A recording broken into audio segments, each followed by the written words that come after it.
ये है New Zealand. Pacific ocean के बिल्कुल साउथ में, ऑस्ट्रेलिया से करीबन 4000 किलोमीटर दूर, दुनिया का दूसरा सबसे पीसफुल कंट्री।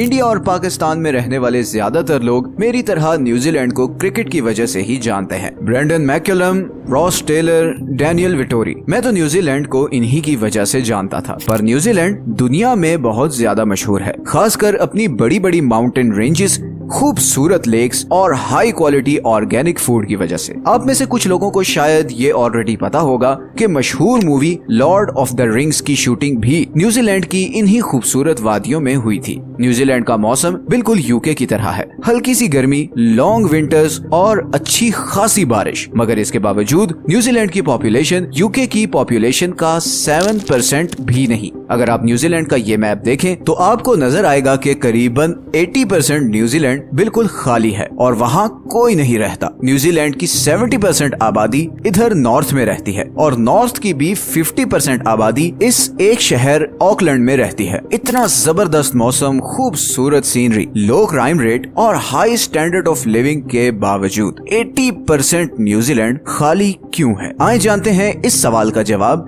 सच ये है कि इस वीडियो में सबसे पहले अगर हम वर्ल्ड मैप देखें तो आप नोटिस करेंगे कि न्यूजीलैंड हमारी बाकी दुनिया से बहुत दूर है। मतलब अगर आप कराची या मुंबई से जहाज में बैठें तो ये पूरा अरेबियन सी और इंडियन ओशन को क्रॉस करके करीबन 18 से 22 घंटे की फ्लाइट के बाद ही आप न्यूजीलैंड पहुंच सकते हैं। और अब सवाल ये पैदा होता है कि इंसान दुनिया से इतनी दूर इस आइलैंड तक पहुंचा कैसे? अब यहाँ पर मल्टीपल व्यूज हैं। अगर हम न्यूजीलैंड की ऑफिशियल वेबसाइट पे जाएं तो वहाँ ये लिखा है कि आज से 1000 साल पहले लगभग 1320 से 1350 के बीच माओरी लोगों ने न्यूजीलैंड को डिस्कवर किया। माओरी पैसिफिक ओशन के इन सारे आइलैंड्स, जिन्हें पोलिनेशियन आइलैंड्स भी कहा जाता है, इन पर रहने वाले लोगों को कहा जाता था। ऑफिशियल सोर्सेज के मुताबिक माओरी 13वीं सदी के आसपास अपने ये सारे आइलैंड्स छोड़कर बड़ी बड़ी कश्तियों में बैठे और इधर न्यूजीलैंड पहुंच गए। ये लगभग वही जमाना बनता है जब मंगोल्स और चंगेज खान पूरे यूरो एशिया पर अपना कंट्रोल ले रहा था। लेकिन अब सवाल ये पैदा होता है कि ये लोग अपने पुराने आइलैंड्स छोड़कर न्यूजीलैंड आए ही क्यों? इस सवाल का खोज लगाने के लिए जब हमने रिसर्च की तो कुछ आर्टिकल से पता चला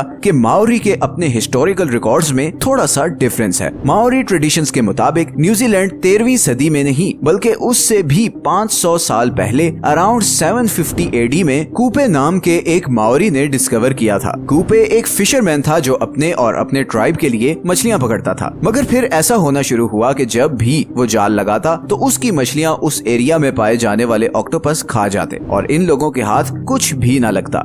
अब क्योंकि इन लोगों का मेन फूड सोर्स था ही मछली, तो काफी प्रॉब्लम क्रिएट होना शुरू हो गई और उसका हल ये निकाला गया कि कूपे और उसके कुछ साथी समुंदर में जाकर किसी और आइलैंड की खोज लगाने की कोशिश करेंगे जहां पर खाने पीने की अच्छी खासी सप्लाई हो। इसी खोज में कूपे अपने साथ 20 से 25 आदमी लेकर पैसिफिक ओशन में उतर गया। कुछ दिन के सफर के बाद ही उन्हें बड़े बड़े पहाड़ों वाला एक आइलैंड नजर आया। ये न्यूजीलैंड था। सी फूड, भेड़ बकरियों और फलों से माला माल आइलैंड, जिसपे और कोई दूसरा इंसान नहीं था। ये कूपे और उसके ट्राइब के लिए परफेक्ट जगह थी। कूपे ने अपने चंद साथियों को वापस पोलिनेशियन आइलैंड्स भेजा ताकि वो बाकियों को इस आइलैंड की खबर दें और इस तरह न्यूजीलैंड पर माओरी लोग आबाद होना शुरू हुए। 17वीं सदी तक माओरी लोग सुकून से न्यूजीलैंड में रहते रहे और दुनिया से दूर होने की वजह से ना उनकी किसी से कोई दुश्मनी थी और ना ही किसी से कोई खतरा। मगर ये सब बहुत जल्द बदलने वाला था। ये वो वक्त था जब वेस्टर्न नेशंस अपनी ताकत को बढ़ाने के लिए पूरी दुनिया में फैल रही थी। एक्सप्लोरर्स को भेजा जा रहा था कि वो आइलैंड्स, कंट्रीज और कॉन्टिनेंट्स डिस्कवर करें जिन पे कब्जा करके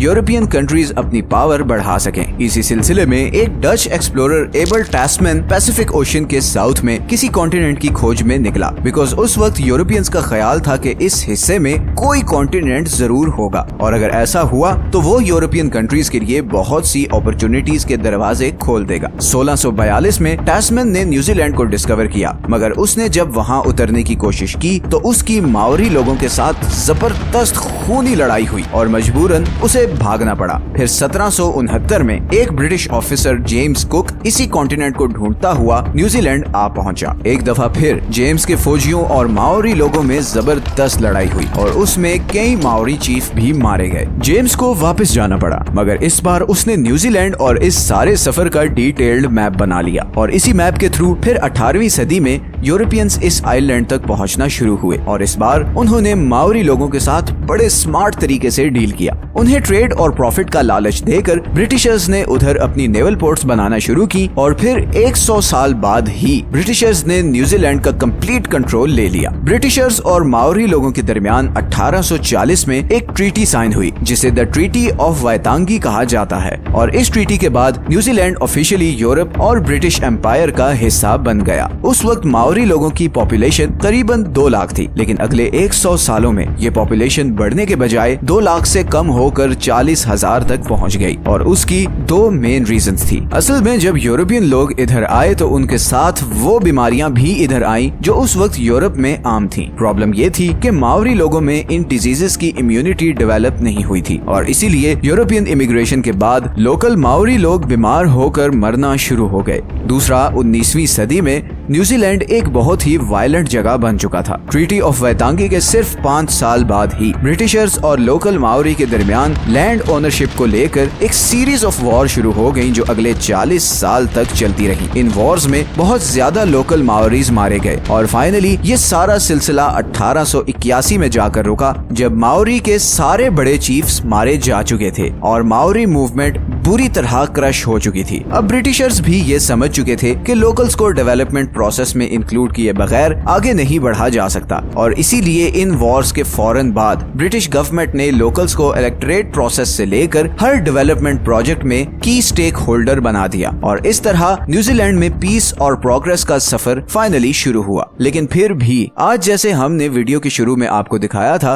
न्यूजीलैंड का इतना ज्यादा एरिया खाली क्यों है और सारे लोग इधर नॉर्दर्न आइलैंड में ही क्यों रहते हैं? असल में न्यूजीलैंड का ये सदर्न रीजन बिल्कुल खाली इसलिए है क्योंकि इस सारे एरिया पर रहना या कंस्ट्रक्शन करना नियरली इम्पॉसिबल है। न्यूजीलैंड के सदर्न पार्ट में हर तरफ माउंटेन रेंजेस हैं। इस सारे एरिया में हर तरफ ऊंचे ऊंचे पहाड़ हैं और जमीन इतनी अनइवन है कि इवन बेसिक इंफ्रास्ट्रक्चर जैसे रोड वगैरह बिल्ड करना भी ऑलमोस्ट इम्पॉसिबल है। पहाड़ों के इस तरफ ये ईस्टर्न साइड की जमीन बहुत ही खुश्क और इनफर्टाइल है जिसकी वजह से यहाँ पर इरिगेशन वगैरह भी नहीं हो सकती। इसीलिए न्यूजीलैंड की मेजॉरिटी पॉपुलेशन इधर नॉर्दर्न आइलैंड पर रहती है। पॉपुलेशन शॉर्टेज के इस मसले को हल करने के लिए न्यूजीलैंड गवर्नमेंट ने वर्ल्ड वॉर 2 के बाद इमिग्रेशन पॉलिसीज रिलैक्स की। वर्ल्ड वॉर 2 से पहले न्यूजीलैंड में नॉन वाइट लोगों की एंट्री मना थी और इसी वजह से न्यूजीलैंड की पॉपुलेशन 1950s तक स्टैग्नेंट रही और उसके बाद जब ये रिस्ट्रिक्शन खत्म हुई तो एशिया स्पेशली चाइना, फिलीपींस और इंडिया से लोग इधर आकर आबाद होना शुरू हुए एंड न्यूजीलैंड की पॉपुलेशन में फाइनली मच नीडेड बूम आना शुरू हुआ।